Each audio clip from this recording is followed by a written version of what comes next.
Good morning, everybody. First of all, I invite you to get out your smartphone and scan this QR code. You can download the presentation in PDF normally. If it wouldn't work, I'm sure you'll share it around, but so everybody can follow the presentation on a PDF. You can make notes if you want to.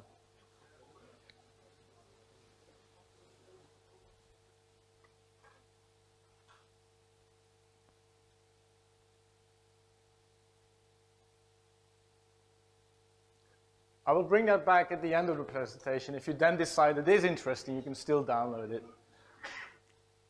I'm Pieter Maes, as we say. I'm happy to say I'm just a firefighter. No researcher, no officer, and I'm actually a happy firefighter. I have a lot of fun in my job. I have passion. That's probably the oldest picture I could find. I work with some guys that are around here too, from time to time, involved in CFBT.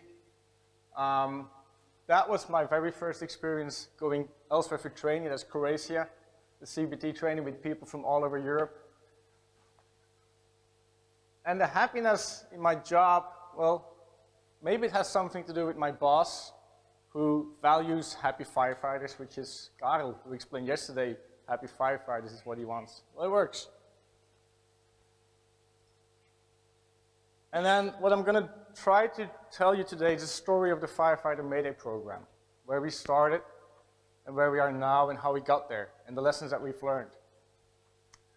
It actually started in 2011, 2012 with 4 guys up left. And it evolved with a whole group of people. We went to France, Thierry Gilbert, great person, a lot of knowledge.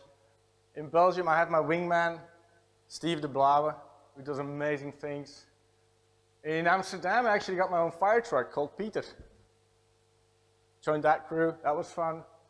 Ended up in Nepal, training the Kathmandu firefighters for SCBA. Ended up in Portugal with Rui. He's an amazing man doing a lot of things.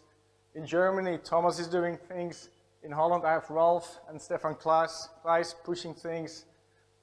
It's a group thing. The Firefighter Mayday Program is not me. It's a whole network of people joining in and trying to bring the same message and trying to make every single day safer for every firefighter, wherever you are. And it's not really visible, but there's somebody in that picture that you actually know in Portugal. Keeman, are you around? Oh, he's out? Okay. So it's a network.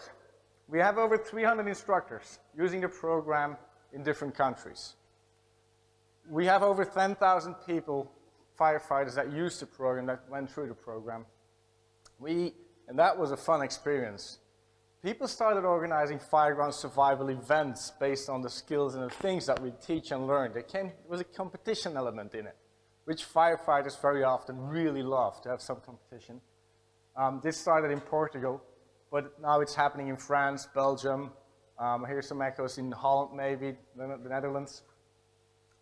We use a standardized didactic and pedagogic method. And that's very important. All the instructors that we train get the same information, get the same documents, and work in the same way. I believe that's crucial to have a program that runs and that keeps going with a high quality and a high vision on safety. And we have an online platform that's translated in Dutch, French, English, and Portuguese, where we share this information so that everybody always has access to the right information, the latest information. But why did we start this? Well, back in 2011-ish, 12-ish, me and 3 other guys from Brussels, great colleagues, Patrick, Jerry, and Mike, we had a decade of accidents. And we were frustrated that we were losing people. And while we thought of ourselves that we were training and doing our best to fight fires and to save civilians, our impression and our feeling was that we had to improvise to save our own. We had no standardized protocol or tactic or strategy to use when one of our own friends or colleagues got in trouble. And I started doing this presentation in 2014, 2015. And we had some hope up to 2019 that we stopped the evolution, which is false hope, of course. 2019, Chris died in a fire. He was actually one of my instructors. And he was a CVT instructor. So knowledge and skills were definitely present.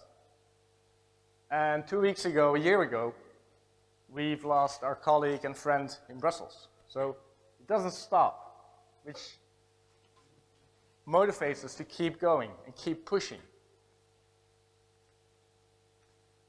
But if you look at the big accidents where we lose people, folks are going to start pulling your sleeve. They'll come up to you like, hey, do you know this story? Have you heard about this accident? Do you know that one? And there's so much more that comes above the waterline.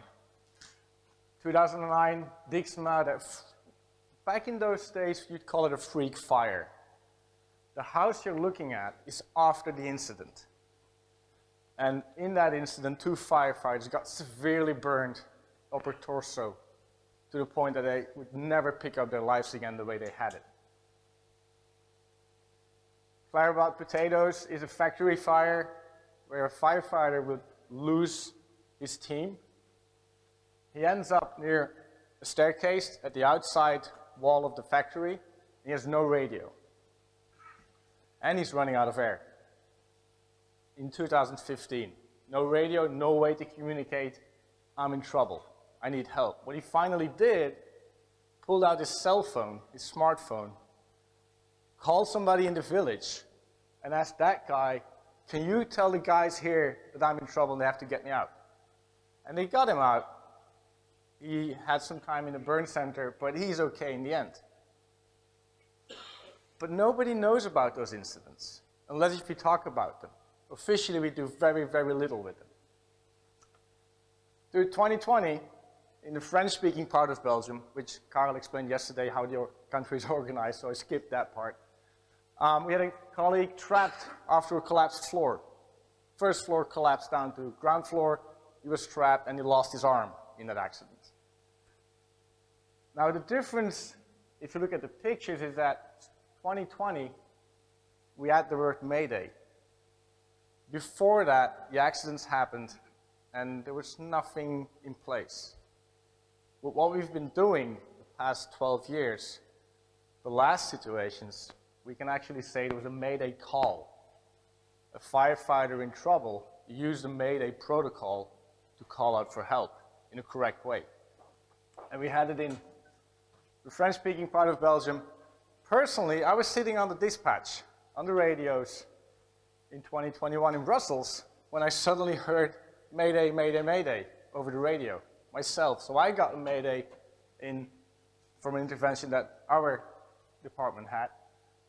It was a colleague that was on the second floor, entered the room with a smoldering fire, and he went through the floor of the second floor, hit the first floor, went through the first floor, and ended up in the basement, basically. He was okay, and the response of the fire department was really impressive. The fact that we had a Mayday coming out of the intervention, and that we could input the Mayday into our system, and the system is my colleagues, is my department. Make that announcement, we have a Mayday. You're going out for a Mayday, and the reinforcements going out were highly motivated, were very efficient, eventually not even needed. But the fact that everybody experienced that, hey, if we call a Mayday, the train starts rolling and help is coming, that was really important for everybody to realize.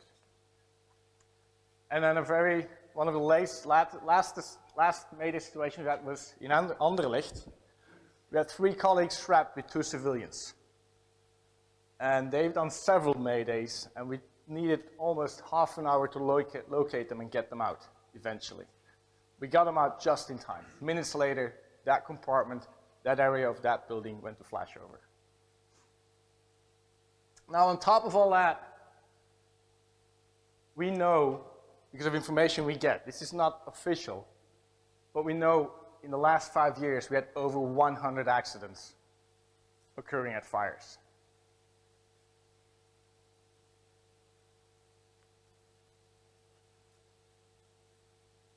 if you want to change something, if you want to improve something, you have to try to get data. You have to try to get numbers. You have to try to understand what's going on. So what we started to do in an unofficial way is catalog the information we got. And on the website, there's a public list of all the accidents and incidents and Mayday situations that people report to us, or the ones that we detect in the news. My friend, my Dutch colleague, Ralph, is actually keeping track of all this and doing this for us. It gives you an insight on the fact that, yeah, we do need something for our own firefighters. If you have 100 accidents over 5 years, that's 20 times per year that a firefighter will call for help. If you recognize that, and you have nothing in place, then you need to get to work and install something so that that firefighter can ask for help in the correct way, and that we as a department can respond to it. And if you start collecting data, you get numbers. And you can look at what time do accidents happen. Now, nighttime is not the best time to be on shift. And right after lunch either. And that's a known fact scientifically. Right after lunch, right after a meal, your stomach is demanding all the oxygen. And your brain is working in a different way. It's actually confirmed by these numbers. If you look at what is related to the accident, I know it's in Dutch, but the shocking one for me was personal protective equipment, PPE. 2020, 10 accidents related to bad or wrongly used PPE. 2021 is even confirmed, it's even worse, 24 accidents. Those are accidents I believe are 100% avoidable. If we're not using our PPE correct, and that leads to an accident, that is avoidable. That's training, that's skills. Behind those numbers, there's every single time a story. Every accident that happens has a story. And I believe that a firefighter suffering from an accident, suffering from an injury, would do everything he can to make sure that his colleagues don't have the same accident, don't have the same injury. And the way we can do this is by telling stories. Ed Ooms is a Dutch guy from the Netherlands. And he's basically an expert in accident research and how to tell the story of an accident. And he states that for firefighters, our most effective and lasting way of learning is the hours we spend together, and that we talk to each other and that we tell stories. Listening to an older colleague, telling his story. Maybe something he heard, but those are the things that we remember. We remember more of a story told by a colleague than sitting in a classroom. And my personal experience that opened my eyes for this was a guy in Antwerp years ago. I was delivering a training. And there was an old chief in the station listening in on the training, leaning over, looking at what we were doing. And the second or third morning I get into the station, he grabs my arm. He pulls me aside. Hey, can I tell you a story? Oh yeah, of course you can. And I look at his hands. And if you look at his fingers, I noticed right away like, oh crap, that's scar tissue from burns. He's carrying the scars from the story. And he starts drawing a situation on a beer cart. And he tells a story of a house fire with one person trapped. And this is in the 90s, 95.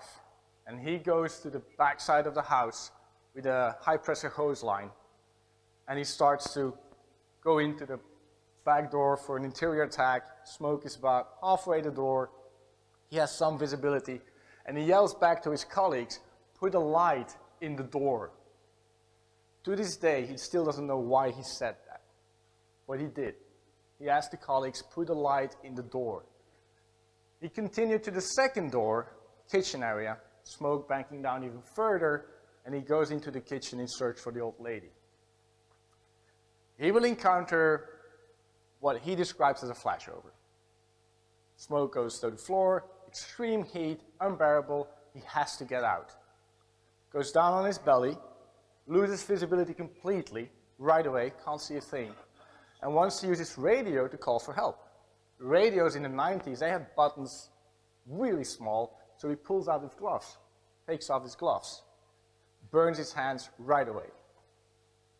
Can't use a radio, so he starts bunkering and is looking around to find a point of reference, to find the exit. At some point, suddenly in the corner, he sees a light spot, a really bright light, and he starts going towards the light on his belly. He keeps going, and at some point, he feels that he's grabbed by his SCBA, and he's pulled out, and he's out. He's okay. They take off his mask, they put him against the wall, he sees his hands completely burned, and he sees his mask, baked brown.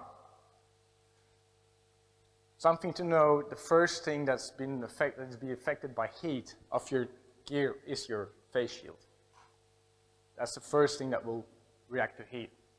And he looks at the face shield, he looks at the mask, and he sees a hole in the mask, right at the same place where he saw the light. So the heat burned a hole in his mask, in his face piece. And the light he saw was the light he asked to put in the door. His light saved his life. This is in '95. It's a simple, cheap measure that we can do on every single fire. Put a light in the door. We never talked about it. It's such a cheap thing. If his story would have been shared, we would have done it every time. And we do it from time to time. And we're standardizing it more and more. And I've used it 2 or 3 times. Looking back, see the light and knowing, okay, that's the way I need to go. Why didn't we talk about this story? And that's because we have a culture of blame and shame. If we have an accident, and Belgium is quite strong in that, there's a risk that they'll blame you, and you'll get the fault, and you'll pay the price. So the more I tell, the more information I share, the more vulnerable I am to that effect. So I'm not going to say anything. I'm holding back. We're trying to change that culture. Opening it up, sharing stories, building case studies, sometimes making them anonymous so that there's no traceable effect, but we really want to get the stories out because it's the most effective way of learning for us as a group. And I find it symbolic that this guy had to share his story on a beer cart, of all things. So, collecting data, sharing stories, building up awareness is one thing, but we still didn't have a real solution. How can we save our colleagues? So you start Googling, and this is what you'll find. The Rapid Intervention Team, a design crew that will serve as a standby rescue team for personnel and be available for the immediate rescue, search and rescue of any missing, trapped, injured, or accounted for firefighters. Sounds great. Sounds spectacular. And so did we believe. We were like, this is what we're going to do. So the same 4 guys. We spent holidays and some money, and we went over to the United States. And we followed RIT trainings, the Rapid Intervention Teams. We had the time of our life. If they burn a live fire training, there is no calculated fuel load, which we found interesting. The learning curve is discussable, but for us it was plain fun. And we felt like the kings. We came back with the idea, we're going to start RIT in Belgium. We're going to start RIT teams in the big cities, the big departments, and we're going to save our colleagues, and we'll go out to the regional, local departments. We'll help them out if needed. We thought we found it. 2 people stopped me.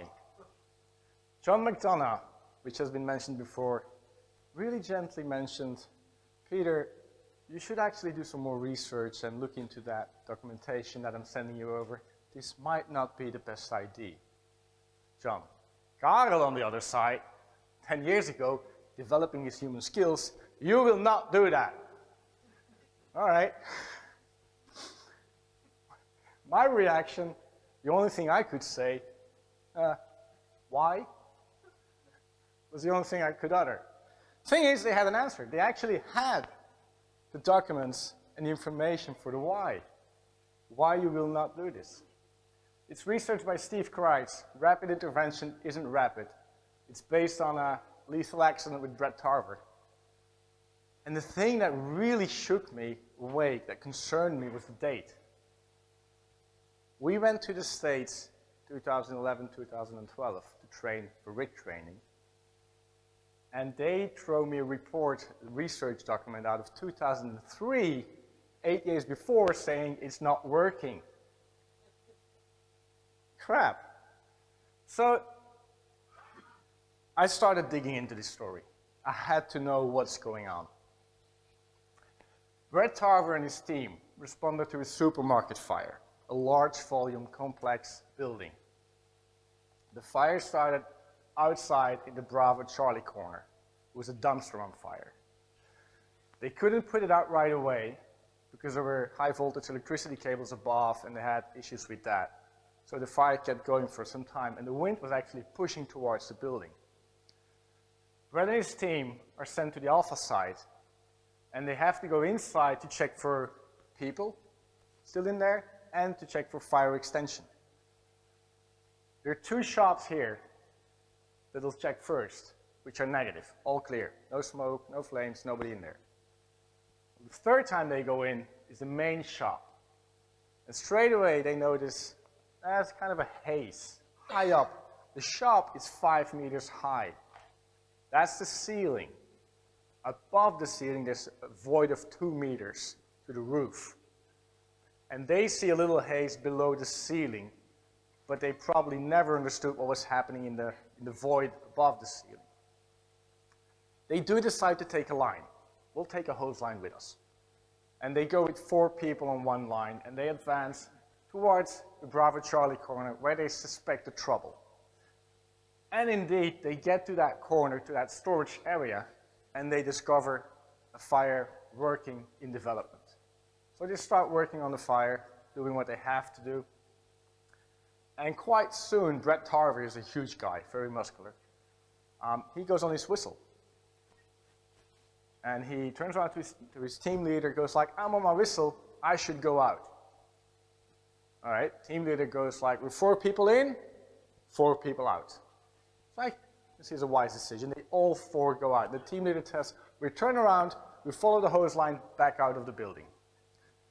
They do so Brett Tarver is the last person of 4. They stand up, start following the hose line, and Brett's going to trip. He's going to fall. In his fall, he grabs the guy in front of him and pulls him down to the ground. Both are on the ground, both are moving around, trying to find their orientation, and they both stand up again. The third guy, he's radio communication. He hears a radio from colleagues nearby a little bit further, and he goes towards that sound. He finds that team, and they'll start going out. Brett Tarver is standing up, trying to find his orientation, and decides to walk in a certain direction. He will slam into a wall, go back down on the ground, still on his whistle, getting concerned about his air, and he will send out his first Mayday. Mayday, Mayday, Mayday, Tarver, and all the rest. The IC outside hears his Mayday. It's a very correct, good Mayday. And he's thinking about, okay, how I'm going to solve this. I have a RIT team. They have 2 RIT teams on standby, actually, and at that moment, probably 80 firefighters around the building.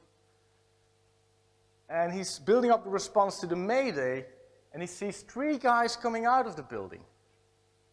The third guy that found the other crew that was crawling out comes out, and he goes like, I'm out, I'm okay. So the IC, the commander, thinks, oh, that's the Mayday coming out. The Mayday is solved. I don't like what I'm seeing. Let's go defensive on this building. Let's pull out and consider the building as lost. So he gives a radio message, we go defensive. Brett Tarver is still inside. And he hears on the radio, oh my God, they're going defensive. I'm still in here. So he sends out the second Mayday. Again, very correct. Still saying, Mayday, Mayday, Mayday, Tarver, still inside. Get me out, please. That moment, hell breaks loose. both RIT teams go inside, and all the other colleagues around the building hearing this and feeling that, oh my God, we left somebody behind, they start engaging to try to rescue Brett. They will find Brett 5 times. First 2 times, Brett is conscious, standing up, and basically walking around. But he pulled out his regulator, so he's breathing in toxic fumes. The first guy will ask Brett, okay, come on, follow me. I'll take you outside. And Brett is just going to walk away.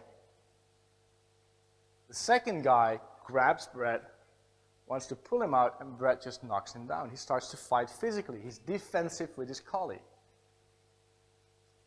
The third and the fourth time they locate Brett is based on hearing Brett. They heard Brett in that Charlie, or the Bravo Charlie corner. The 5th time they find Brett, he's unconscious in the storage room, and they start the extraction of Brett. By that time, sadly, it's not a rescue, it's a recovery. Why is Brett not responding in a normal way to those 2 first rescuers? That's linked to smoke intoxication. The first thing that will hamper your thought and your logical thinking is your brain. And your brain is influenced by smoke. So that explains his behavior. Now, in the process of saving Brett, 2 RIT teams, over 80 colleagues on scene, they had 12 more Maydays. 12 other people got themselves in trouble trying to save a colleague. One of those called out a Mayday, I'm out of air. Kept his mask on, went into respiratory arrest, they pulled him out, they did CPR, and he's okay.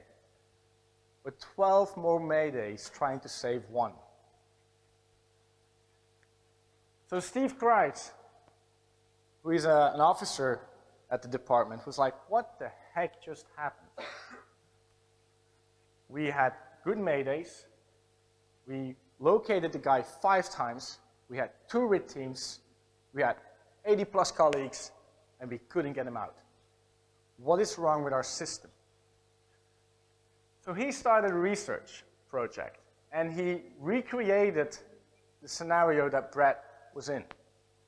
He found an area, some kind of sports hall, he put in some objects, a hose line, he put a firefighter unconscious about 10 meters down the line, 3 meters away from the line, and a second firefighter conscious next to the line.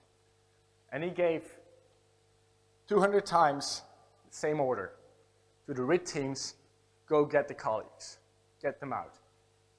Follow the line, they're blindfolded by the way, 0 visibility. Follow the line, find your colleague, pull them out. That's what you're trained for, that's what the system is supposed to do.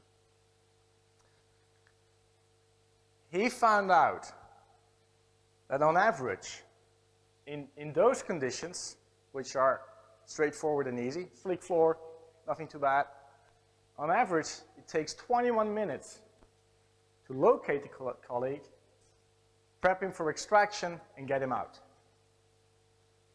21 minutes in those conditions. What do you think it's in these conditions where they had to pull Brett out? Those 21 minutes just go up. Now, okay, 21 minutes, and okay, maybe 30 minutes.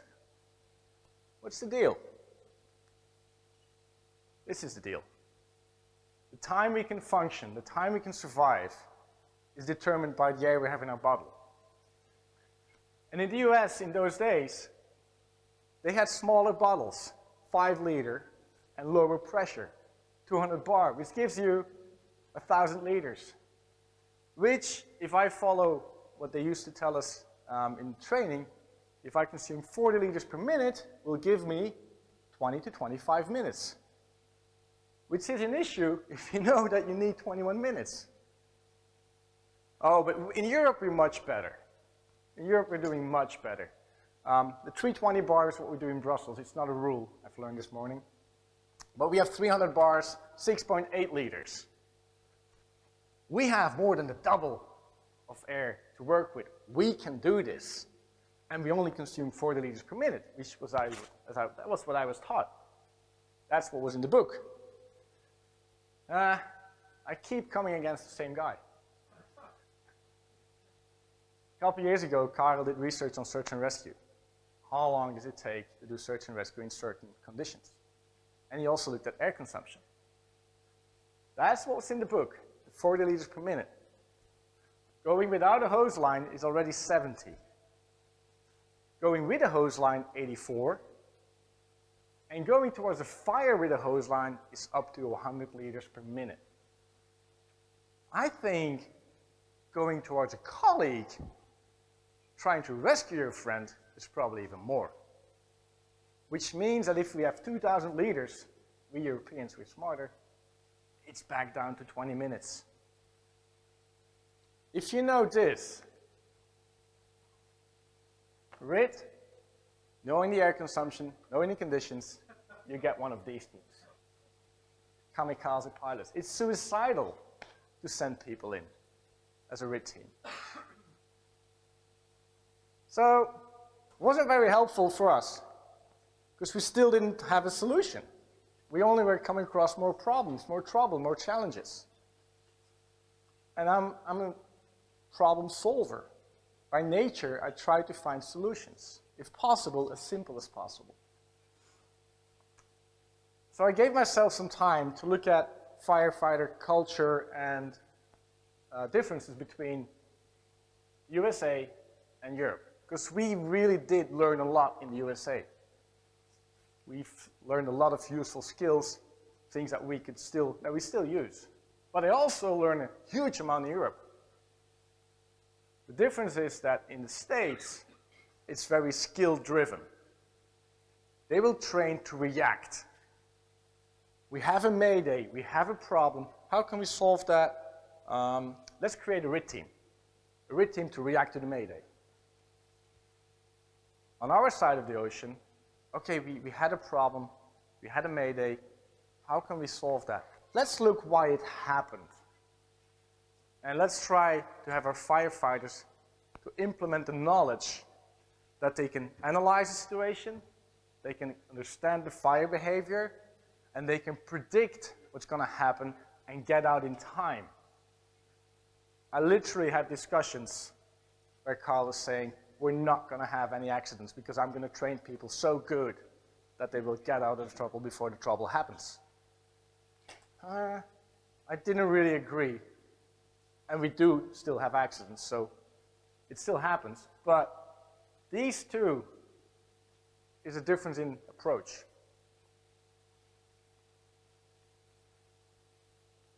There you go.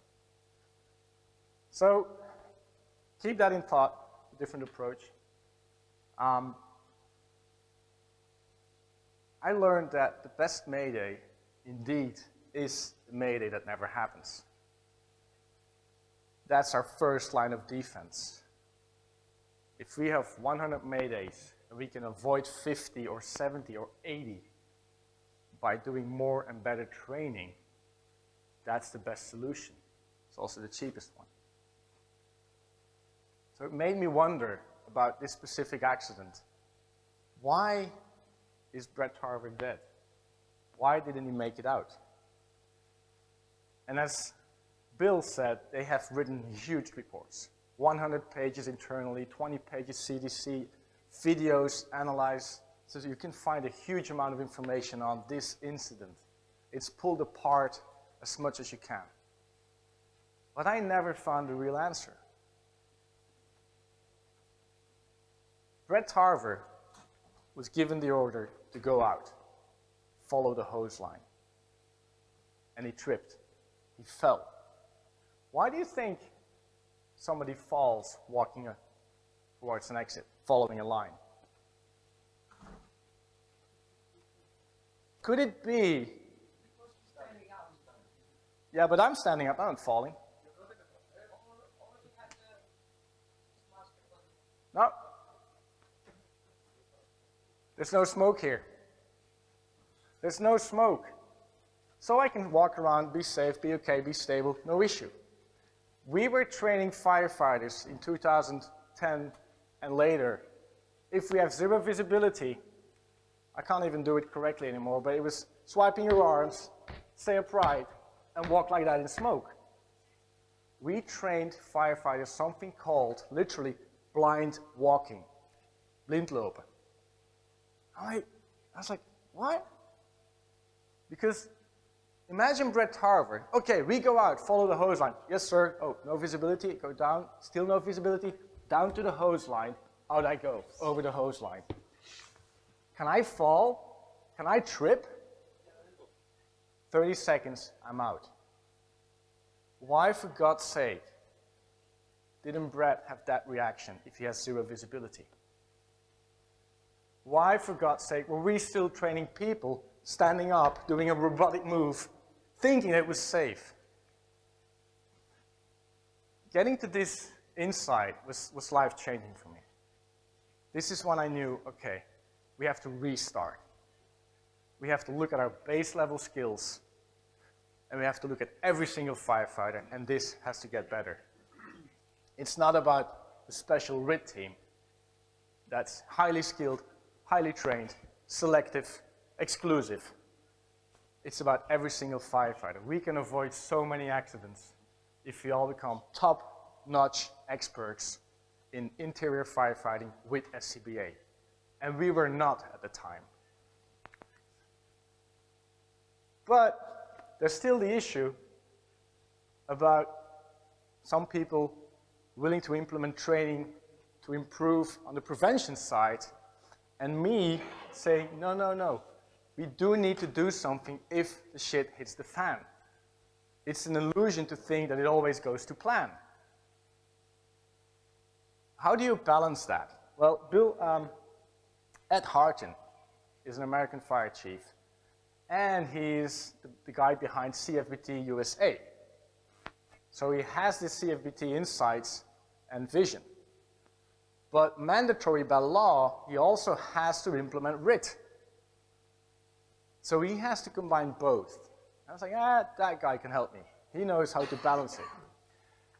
He told me he spends 75% of the time of training on staying out of trouble, avoiding it, preventing it. And 25% of the time is about getting out of trouble if it does go wrong. Okay, how do you see that? Well, he says, it's very simple. 1 out of 4 revolutions, the guy's going with a hustle, advance, advance, pulse, pulse, advance. I'll say stop. Your actions are not having an effect on the environment. You're not controlling it. It's getting warmer and warmer. It's getting too warm. You have to retreat. And the amount of water that you were using pulsing was not enough. So guess what? I want you to use more water. Permanent. Open it up. Full stream. Go back. Go backwards? I've never been trained that. In my training career as a firefighter, nobody ever explained to me how I can efficiently retreat with a hose line while giving as much water as possible to protect me. So that's what you do. 1 out of 4, you just say, stop, it's not working. You have to go back. Okay, what else? Well, they'll go in for an evolution, and I'll block the exit. What do you mean block the exit? Yeah, because the way we train is we go in one way, and we always go out the same way. So by definition, in a fire, if my back way, my exit is blocked off by collapse, by fire, by anything, I will still try to go back that way because that's how I'm trained. He says, I want my firefighters to think all the time about secondary exits. There are quite a few cases where you will see that a firefighter will die in a fire meters, less than meters away from an exit. Far away from his first exit, from his entrance, far away from his point of entrance, but really close to his secondary exit. So I want firefighters, when they go in, 1 out of 4 times, think about, okay, I have a door right. Look behind the door, there's a window, and it's only first floor. I can go out that window if I need to. Close the door, advance. If shit goes wrong, into that door, at the window, Mayday, Mayday, Mayday, Maes, first floor, Alpha side, get me a ladder. And I close the door. If you close the door, you buy a whole bunch of time. Those reflexes, that kind of thinking, that's what I want. That's what I want to have. So what else are we going to do if it really goes wrong? Because what if the guy isn't making it out? If you have to go and help him, do we still need that RIT team? Do we still need to spend time and money on the specialized elite groups? Around 2018, I met two guys from New York, the New York Fire Department, and they have quite a few of Maydays. They also have probably the most experienced RIT team in the world, Squad 1. And they've kept numbers, statistics of 20 years of Maydays. From 1989 to 2008. Turns out, 76% of a Mayday is rescued by the same crew or a crew nearby, not the RIT team. Only 24% of the times it's the exterior specialized trained team that will make the difference. 3/4 of the time, it's us. It's all of us nearby the Mayday, responding to the Mayday, getting him out. There's another initiative, the secret list. You can find it online, and the links are on the last slide. They've analyzed 1,000 Maydays. And they got even better data. 22% of the firefighters that launch a Mayday, they'll do a self-rescue. Mayday, Mayday, Mayday. Maes, second floor, Charlie side, I'm trying to get to a door. And they make it to the door and they get out. 25% is actually pulled out by their direct colleagues, the same crew, right around that guy. And 30% is rescued by a close-by crew. They even go below 20%. Less than 20% the RIT team is involved in the rescue. If you have this, I know where I want to put my money. I'll put my money in all my colleagues around me, inside, and I want all my colleagues around me to be able to help me, because they are making the difference. So, if RIT is not the solution, then we all are the solution. And if we can optimize, and that's an understatement, I want to be the best in fire attack, efficient hose management, and top of the world search and rescue. We will probably avoid most of our Maydays, but also, if you're really good in these techniques, you'll also be able to respond to your Mayday. Who had specific training? Who had specific training to extract a civilian unconscious person from an underventilated fire with smoke banking down to, say, 50 centimeters? Who? Is it translated? Okay, but isn't that our main mission? Isn't that number one, rescuing civilians? I can't get it. Why don't we get specific training? What I was told back in the days is you grab the victim in what we call rouwtech grab, you stand up, and you go outside. Hold on, he's laying down in like 30, 50 centimeters of air. That's keeping him bearable alive, and there's research actually proving that you can find survivors very, very close to the fire in that low layer of air. He's still alive, breathing the little bit of air there is. I don't have a mask on, I'm okay. I grab that person, I stand up into the smoke, thick black smoke. My mask is saving me, but the guy is suffocating. Your rescue, by the end you get outside, is no longer a rescue.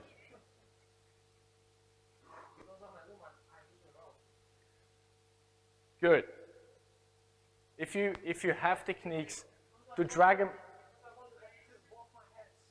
very quickly, very simply, if you have techniques to keep your victim on the ground in that safe layer, that makes a difference. But we don't have that training, not even for civilians. So who am I to then state we need specific money and training? Can we agree that we'll ask questions afterwards? Okay, cool, thank you. Who am I to ask for money and budget to get specific training to rescue my colleagues if I don't even have the base training for civilians, which is our primary mission? So we decided that we were going to invest in these things first, get everybody better at what we have to do, our base skills, and use those to rescue each other. Now, to do such a thing, we've developed, based on what we've learned in the States, a whole bunch of modules. It's what we call a parcours, where you'll go through with your SCBA, where you'll do things that you normally do not do. We totally agree on that. But your skill level with your SCBA will be augmented big time. We will actually bring you in pretty stressful situations. And our goal is that in those situations, you manage your stress, you learn to know yourself. What is my stress doing to myself? Because who has actually ever emptied an SCBA bottle? You get the whistle, and then you go down to 0. And you only take your mask off if there's nothing left. Anybody has done this? I see 1, 2 hands, 3, 4. Isn't it unfair that we send you out to a fire where this can happen in a critical situation with a high amount of stress, and you've never trained on that? You've never had that feeling before, and still we put you in that possible situation. So one of the things we do is we will challenge you on a respiratory level with an SCBA, but we'll be around you to coach you and help you to feel okay with the stress that you're going to experience. And if you can manage your stress, you can actually stay calm and you can keep looking for solutions. You will send out a good Mayday. So that's the hardware with standardized documents and plans. We don't want the blue Volvo, we want a yellow Volvo, just so you know. But behind that, there's more. A couple of years ago, the Amsterdam Fire Department had an incident, Hoofddorpplein, and they had a crew inside. And it was a small kitchen, back area, and it went to flashover. 4 guys. 3 of them got out quite easily, straightforward, but the 4th guy actually stumbled, fell. And in his head, this guy decided, I'm going to stay here. This is it. His crew commander, who was waiting outside, ready with SCBA, 1, 2, 3, I'm missing one. So he just stepped in, he found the colleague quite quickly, grabbed him and pulled him out also. The colleague that was dragged out didn't understand what happened in the fire compartment. They didn't understand the fire behavior. So that was already difficult. And he didn't really understand how he actually got out also. In his head, he was afraid for his own life, and he does not understand how he got into that situation, nor how he got out of that situation. Having those black holes in your memory is the ideal feeding ground for post-traumatic stress syndrome. And that's what they were suffering from. So Amsterdam contacts us, asking one question to the crew: are you guys willing to go follow the fireground survival training, Mayday training, and let us know if you think it would have been helpful in your situation? And the question to us was, can you get these guys back operational with SCBA? Because they have a barrier. If I had a certain situation with the SCBA and smoke and I lost almost my life, and I don't understand how I actually got out of it, no way I'm going back in. I want to know the solution, and then I'll go back in. Luckily, I could turn to my wife, who's a psychologist, and I asked her, do you think we can do this? Can we take these guys into the program, and can we rebuild confidence? Can we rebuild their skills that they become operational again? She asked me, what are you actually doing the past 5 years? Okay, we do this, that, that. And I also said her, the critical point in our program is the participant, the firefighter, is the central point. Everything is around the firefighter, not the program. We adapt to the firefighter, we adapt to the individual. Oh, cool, that's great, because that's what you can use. We want to have an inclusive program. Now, what we do very simple, every firefighter arriving at a training can decide himself what his starting level is. And it happens that they go like, you know what? Can I leave out my SCBA for the first time? I want to try it without SCBA. Oh, cool, no problem. If that's your starting level that you feel safe with, that you can manage your stress, go for that. The next time, tempo, the next time he might go, do you know what? Do you have a backplate, SCBA backplate, and can you put in a PVC tube, the same size as a bottle, but not the weight of a bottle? So I have the feeling of it, but it's not that heavy? Yeah, cool, do that, without a mask. Little step forward.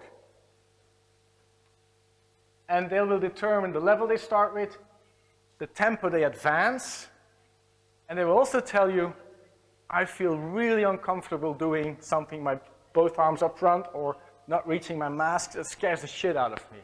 All right, cool. We'll work with that. We'll hear. The biggest example of what you can reach by doing an exclusive approach that way is, I lost the name. Colleague. This colleague was in the station, fire station, Antwerp somewhere. And he got a command basically. We have 2 spots for training, instructor training. Who wants to go? One colleague goes, yeah, I'll go. Okay, 1 spot left. Christophe Pietfort, that's the name. And so the chief goes, Christophe, you're gonna go. All right, I'll go to the training. No, I like training, why not? Christophe arrives at the training, seeing all this stuff, and then grabbing my sleeve like, did I tell you I have claustrophobia? Which he really has in a severe way. I was like, no, they didn't, and they clearly didn't tell you what you were coming for. But I told him, if we respect this, if we respect your entrance level, and we start building on that, you'll be okay. Christophe today is one of the best instructors we have. Because he had to manage his stress, and he had to learn that being afraid, being concerned, is not the big problem. By doing that, respecting those principles, our learning curves are these. People start on different places, different times, different levels, but they're always happy. And everybody, every single firefighter going home improved a little bit, improved a bit more, improved a lot. Everybody goes a step forward. I prefer having a team that makes a step forward all together and being stronger together than leaving people behind because you're not able to adapt to your participants' level and demand. Now, little help in visualizing that process. We will actually get people pretty stressed out. But they'll find ways to manage that stress, stay calm. I'll send out a Mayday, I'll find my safe spot, I'll buy time for the people coming from me. That's what we work on. Everybody has a comfort zone. Everybody has an experience level that he feels confident and okay. We're not going to push you out of that zone. We're going to ask you, would you be willing to just go and have a feel outside of that zone? Like, okay, oh, that's stable. I can actually stand here. For example, I've done an evolution with visibility. What do you think about trying it without visibility? Oof. I don't know, I'll check it out. And I'm working without visibility. I'm coached, I have somebody around me. I feel safe. And because I feel safe, that circle actually becomes bigger. My comfort zone just became bigger because I feel that stability, that safety. Okay, I can do this. I can function with this level of stress. If you push people outside of their comfort zone, completely out of their comfort zone, 2 feet out, and they have no reference anymore, what is safe, what is functional for me, what's okay for me, very likely the level of stress you're giving them is the level of stress the Amsterdam firefighter had getting out of a situation that's afraid for his well-being. What do you think is going to happen to that circle? it's going to get smaller. I'm not going to go back to that. So the effect of not respecting that is also that these firefighters, in this case, they're not coming back. And they'll actually won't invite people to go to your training. So if you protect the positive learning curve, these firefighters next year, they'll come back. And you can restart, and they'll start on a higher level. And the colleagues and the friends who were like, oh, no way I'm going. They'll go like, yeah, come on, you can. It's okay. We have firefighters arriving in these trainings, of which we know they're physically unable to do any practical part of the parkour. And that's okay, because we will invite them to be the coach and be the person that looks after the firefighters being inside the training and taking care of their well-being and their safety. They're connected to the group, they're included in the team. We also have firefighters that can only do a partial part of the parkour. And we know at some point it's going to stop. It's physically impossible for them to go further. I actually value that, because I think it's very important to know what you can, but it's also very important to know what you cannot. And if I've learned up front what is impossible for me, I right away know in reality, okay, I need to find out a solution. This is not going to work for me. So you can get everybody on board and you can get everybody in the program. Couple steps towards a Mayday culture, to recapitulate. Create awareness. Collect data, get information together, create case studies, and start telling those stories. Create awareness, get people talking, talk to colleagues. Get better as a team. Start small in-station drills to improve your SCBA skills. Very often, you'll hear colleagues, when you've been wearing your BA for 1 hour, 2 hours, oh, that's painful, that's heavy, that's hindering me, that's no fun. If your SCBA, of what your life is depending, feels so bad to you, you haven't worn it enough. You have to get to the level of comfort with your SCBA that you can indeed fall asleep with your SCBA, which I can. I can sleep with my mask on. It's not hindering me. It's not in my mind. My SCBA is me. That's the level I want you to be. Start building awareness concerning stress management. People become dysfunctional at an intervention because their stress level gets too high, because they get anxiety or they actually get afraid of something. It is totally normal for a human being to be afraid or to be concerned for his or her well-being. It makes no sense to block it off. On the opposite, you have to learn your colleagues to actually stay functional with higher levels of stress. We're not Superman or Superwoman. We are simply people that are able to function with a higher level of stress. When all the rest of the people goes like, no, I'm out of here. This is too dangerous. I see no more solution. I'm out of here. We are the ones going like, we can manage that stress. Let's see how I can solve this problem. That's the only difference. We can manage more stress. This is a difficult one. At some point, you have to normalize the Mayday. If we accept that we have a dangerous job, that we take risks, we also accept that colleagues will use a Mayday if needed. The problem with a Mayday is that it's considered extreme. Because it's extreme, firefighters will go, I'm going to wait. I'm going to try to find a way out first. I'm going to wait with my Mayday. No, I shouldn't call it yet. I can't. I'm waiting. I'm postponing my Mayday. What do you think happens with your chances of survival? They get lower, lower, and lower. The sooner a colleague calls a Mayday, the more chance he makes it out, the better for everybody. There's a person who told me once, I'd rather laugh the rest of your career for the fact that you stumbled over your shoelaces that were not correctly tight, and you called a Mayday on top of that, than going one time to your funeral. So the Mayday should not be considered something extreme. It is something that we need to accept as a reality. We need to accept that it can happen, and we need to be able to respond to it in a normal way. Okay, we have a colleague calling a Mayday. He's concerned for his well-being. He's basically saying to himself, I want to go home to my kids tonight. It's not going to work. I call a Mayday. Respect that. Never, ever be judgmental about a Mayday. Normalize the fact that we can have a Mayday. It's about the firefighter. It's not about me, it's not about the instructors, it's even not about the program. It's about giving every single firefighter more confidence, more skills for the fire that he will encounter tomorrow. And if that's your goal as an instructor, you will improve your department all the time.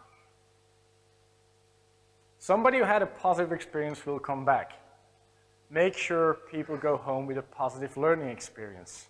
And adopt your level of training, adopt your training itself to give that positive experience. That's more important than actually being blocked on, I have to do this with this person. No, you don't. Maybe next time then. All right, what have we done over 12 years with the program? It's a long list, but the most important thing is in the last 5 years, we had 11 Maydays in Belgium, which we can detect. Because there's no official system collecting the data, this is what we detect. And 6 of those Maydays were in the past 2 years. And we started the training in 2015.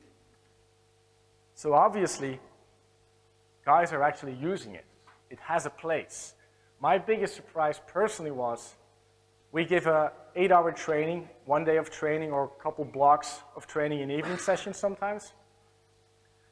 That 1 day of training turns out to be enough to install the reflex, the automatism that guys go like, Mayday, Mayday, Mayday. And for example, we had a fire truck trapped in a violent crowd attacking the truck. And the older, what we call the adjutant, the crew chief, he just hit his radio, called a Mayday. So just 8 hours of training is enough to install the reflex, the automatism, the mechanism for firefighters to use a Mayday call when they need help. And that's your first step. It makes no sense to train on rescuing anybody if you don't train people to ask for help. First step is make sure people ask for help. And we had lots of fun doing it. I value that we have fun with the instructors, with the trainees, doing all this together. That was our story of the Firefighter Mayday. Thank you.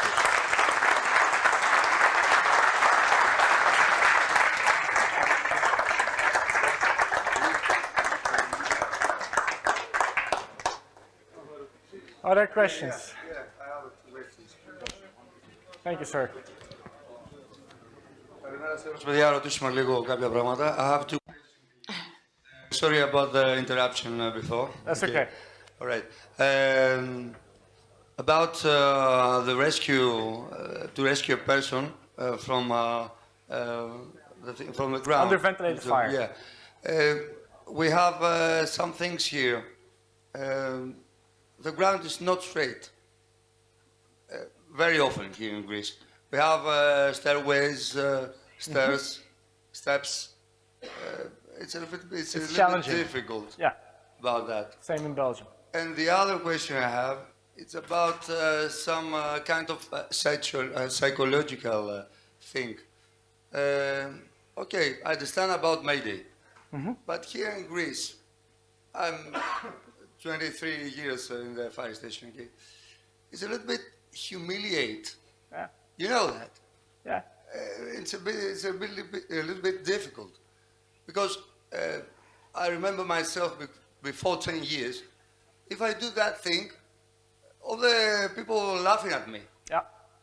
And you know. Yeah. I totally hear it. So the first thing, tell us about that. Tell us about that. The first thing about rescues, it is true that it's very complex. Rescuing a civilian, definitely if it's out of a basement, down a floor, it's very complex. I can only tell you there are techniques. It is possible with 2 firefighters to do a quick extraction. So it is possible. You can do that in training. About the cultural aspect of a Mayday. That's exactly what I mean by it will take time. Well, now I'll talk about Belgium. Belgium needed about 10 years to go from the start of a program, Mayday program, because in 2014, 2015, it was mandatory for every firefighter. And it's still mandatory for all new firefighters. So everybody's trained in the aspect of a Mayday protocol. Everybody also has learned that there's no judgment. If your feeling is, I'm not going to see my kids back tonight, or I'm not going to go home tonight, call that Mayday. That's the message we've been giving for 7, 8 years now. And in the very beginning, the first years, there was nothing. But in 2017, we had the first Mayday.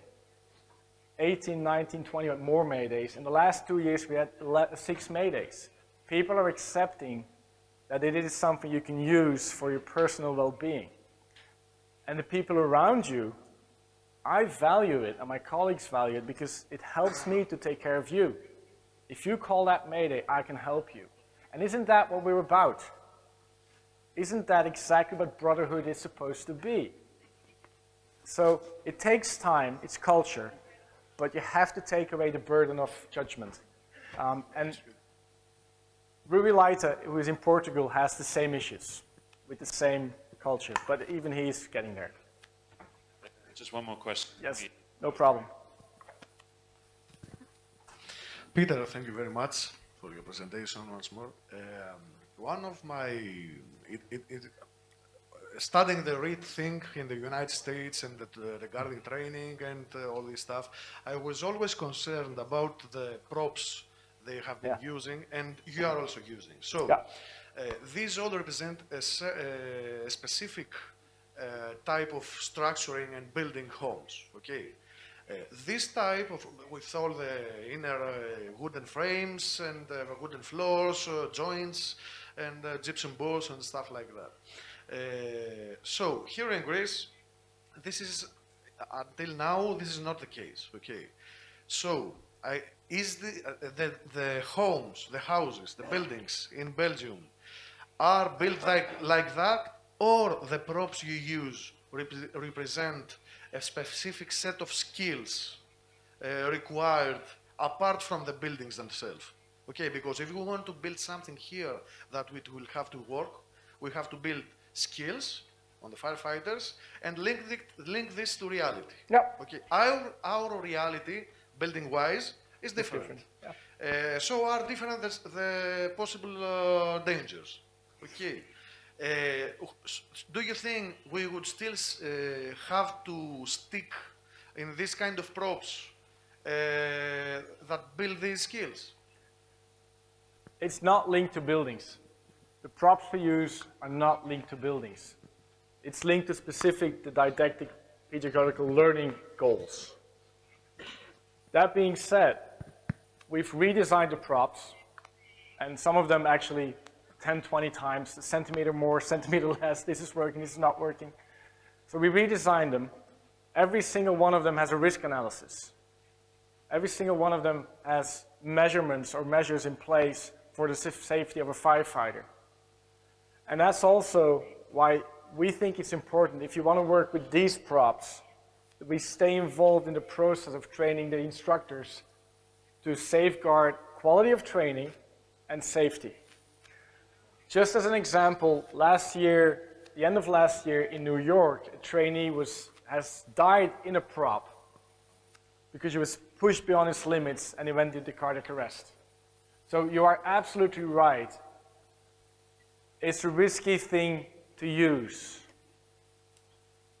But if you put your participants central, if you respect the principles we have, and you respect the design of the props, I can say that with our program, and what we've been doing in Belgium, Holland, Portugal, we had 0 serious accidents or incidents. We have injuries, but we work on those to avoid them because we have a report system and an incident learning system. So it's not based on buildings, it's based on learning goals with a whole thing around it. Great, thank you. Thank you very much. Yeah.